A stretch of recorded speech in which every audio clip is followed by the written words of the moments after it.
Alright, let's have a quick look at this HSC question on rates of change. I said that they commonly ask questions in that topic of rates of change related to volume in a tank of water, either flowing in or flowing out. Like I said, they don't necessarily have to ask that specific type of question, but in this case they have. Now, they've given you this equation here, and the question actually tells you that a tank initially holds 3,600 liters of water, and the water drains from the bottom of the tank.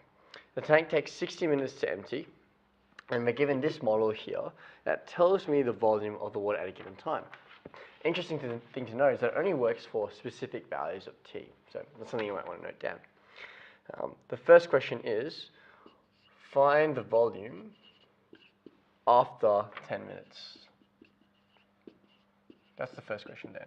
Now, just writing down all the information from that question, I'm told that initially it holds 3,600 liters of water. So I know that that's when t equals to 0, the volume equals to 3,600. And I also know that the tank takes 60 minutes to empty. Let's come back to this first question there. Because with these first couple of ones, it's actually just substitution, right? Here they're asking me, find the volume after 10 minutes. If I know t is the time in minutes, if t is the time in minutes, then all I have to do is make a substitution. Well, if I want the volume after 10 minutes, I'll say let t equals to 10. So v would equal to 3,600. That's 1 minus 10 over 60 all squared. And you can actually just plug that straight into your calculator. When you do that, you should get 2,500 liters. Okay? So not too bad. That's the first question. Second one, it says, at what rate does the model predict that the water will drain from the tank after 20 minutes? So I want the rate after 20 minutes. Anytime I see this word here, rate, I'm trying to think, oh, okay, rates of change, I need that first derivative. Okay, so I've got an expression for the volume. If I want to find the rate, I need to find dv dt, which is obviously just the first derivative. Now, I think it can be a little daunting when you see something like this, and it seems like a strange kind of function. Like, how do you even take the derivative of that?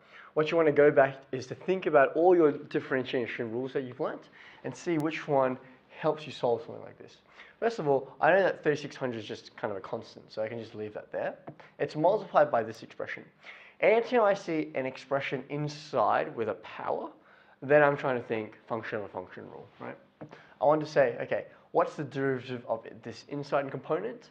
I want to take that out. I want to drop down the power and decrease this coefficient. Sorry, not coefficient. Decrease this power by 1.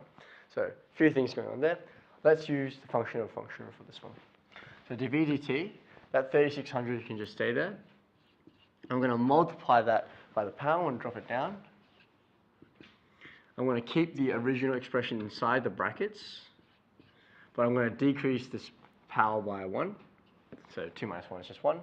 And I'm going to multiply by the inside of this component here. Now, if I look at this inside part, right, 1 minus t on 60, well, 1's just a constant. But this part here, I can also rewrite another way to make it a bit clearer. That's just 1 over 60 times t, isn't it? Right? So if I'm thinking, okay, if I differentiate this part here, well, what I'll get left with is just the coefficient of t, which is just negative 1 on 60. I need to multiply this whole thing by negative 1 on 60. And then we can just simplify that out. This becomes 70 to 200.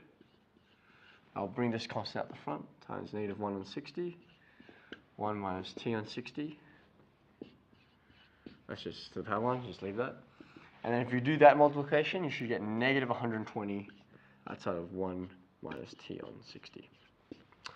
And that's it. Or is it, right?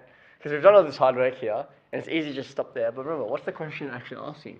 It's asking for the rate after 20 minutes. So again, we're going to have to make another substitution here. I'm going to say, well, let t equal to 20. So then dv dt equals to whatever this value is. So I'm going to substitute that in. 1 minus 20 on 60. And when you make that substitution, you should get negative 80. But like with the other one, I actually want to answer the question properly. I want to involve some units here. So the rate of change is negative 80 liters per minute. It's really important that I actually fully answer that question.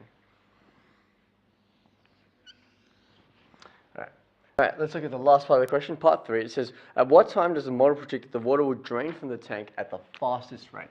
So I'm looking for when dV dt is the fastest. Okay, so whenever I'm thinking the fastest or that kind of language, that makes me think maximum or minimum. So I'm looking to find and test for stationary points. So let's have a go at that, right? So I want to find any stationary points on dV dt. If I take the expression dV dt, it looks quite complicated. 1 minus t on 60.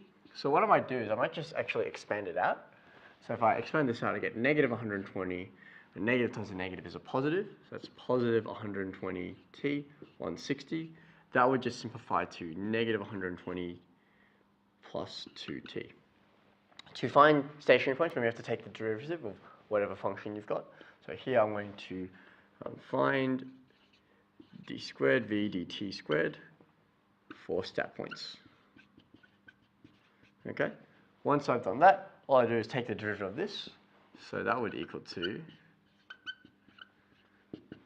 well, if I take the derivative of this is just a constant, and this would just be left with 2.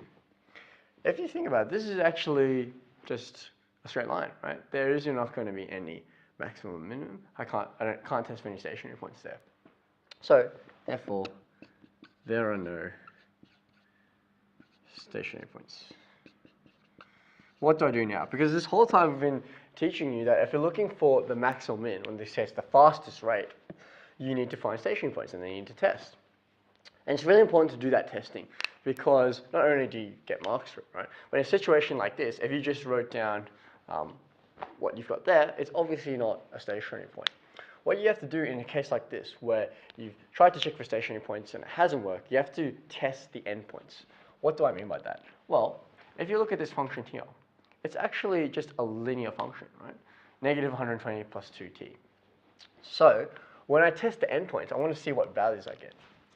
And what are my endpoints? Well, if you go back to the original question, it told you that the model only works for the values of t from 0 to 60.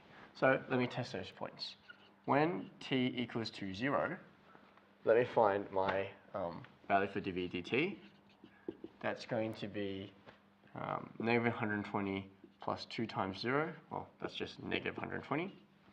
What about when t equals to 60? Well, when t equals to 60, I can just substitute it in. dV dt would equal to negative 120 plus 2 times 60. That's actually just going to cancel out. That would just be 0. And that actually makes sense because at 60 minutes, you've ran out of water, right? There's nothing else left to drain. That's why the rate is 0. But come back to the original question. The question was asking me, well, when is it going to be the fastest? And so when I'm looking at this here, it's very clear that the fastest rate is actually when it starts, right? When t equals 0, the rate that it's draining at is negative 120 liters per minute. So therefore, the fastest rate it drains at is t equals to 0. And just to give you a clear idea of what's happening with this graph here, if I just draw it out really roughly, I know that dV dt